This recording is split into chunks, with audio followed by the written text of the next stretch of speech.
On pourrait les appeler la brigade du tigre.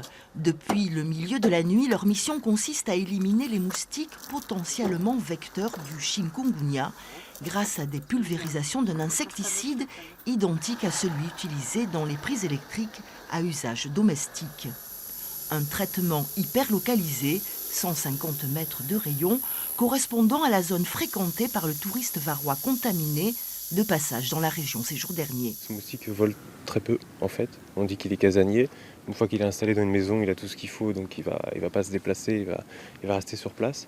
Et c'est pour ça qu'on peut faire des zones de traitement restreintes.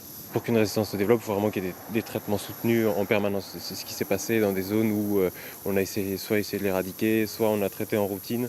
Et là, les moustiques, naturellement, ils développent une résistance. La population concernée a été informée de cette opération au moyen de tracts et d'affiches qui préconisaient certaines recommandations utiles, comme le fait de garder fenêtres et volets fermés et de rincer tout objet ou aliment resté à l'extérieur. Mais pour autant, pas de peur sur la ville. Les mesures mises en place me paraissent totalement de nature à éviter qu'un quelconque risque se développe. Donc on est dans le préventif, dans le principe de précaution.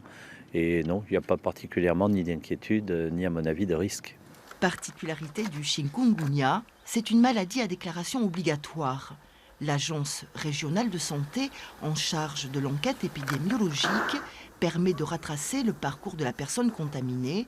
Elle avise le conseil départemental et informe aussi le grand public sur les moyens de lutter contre le risque sanitaire. Cette lutte-là, pour tenter au mieux d'enrayer son développement, passe par des gestes que tout un chacun peut mettre en œuvre, à savoir la destruction des gîtes larvaires, des endroits où il peut aller pondre.